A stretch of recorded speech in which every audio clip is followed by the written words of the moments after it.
a regular part would take on a role of protection if we've been hurt, right? And there's parts that will also take on carrying the wound or carrying the pain. We call those exiles. So these systems that I was talking about before get organized around protective parts that try to protect the wounded parts that we've experienced in life situations. So we have different protective parts and we have wounds and they get organized around a system. For example, I can give you an example. If somebody was in a really difficult or very traumatic car accident, for example, where they were injured and they witnessed somebody else die in a car accident, right? Mm-hmm. You would develop your regular parts who kind of have to take on the role of protecting you from going through that event. You'd also have parts that were the recipients of the pain of the experience itself and also the pain of witnessing somebody else dying in that accident. So they get organized around these different systems. And what people tend to do is push away the pain. We push away our pain. I think about if we think about the cave person way back when, right? You touch the fire hurts, don't touch the fire again. That's how our parts are organized, right? It's like if something's painful, our natural tendency is to push it away. So these protective parts keep the pain at bay. That's why we call them exiles. They keep the pain at bay. They keep the pain away. Okay. Mm-hmm. So one of the things that's important here when we're working in internal family systems is we want to get to know all of the parts organized around a certain trauma. Okay. All of the parts that are protecting and the parts that carry a wound.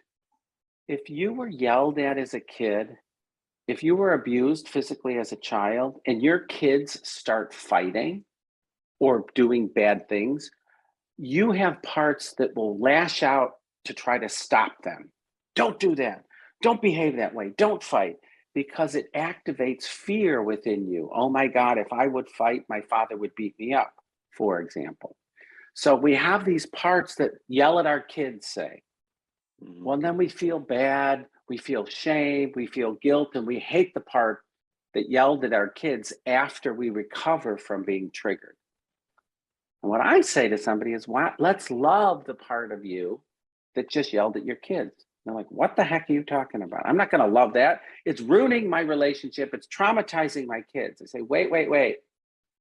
Let's get to know the intention of that part, not the effect it just had on your family. So it's very different orientation, right? What's the intent of the part, not the effect?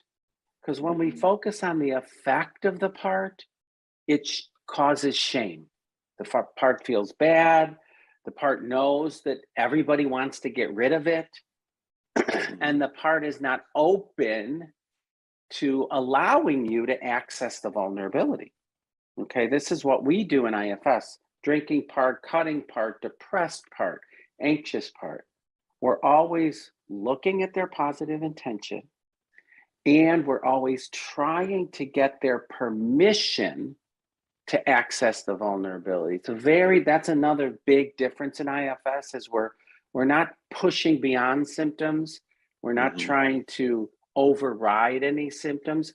We're not trying to get rid of symptoms. Notice I'm using the word symptom and part interchangeably, right? Same thing. Yeah. We don't push beyond them. We don't try to change them. We don't try to get rid of them. We appreciate their positive intention. We get permission to access, ultimately to heal the pain underneath the trauma. And what we say to parts is this is what I like to say to parts. What if we were able to heal that wound so you don't have to work so hard to protect it anymore? We offer an alternative solution. Healing is about repairing those internal connections that have been severed.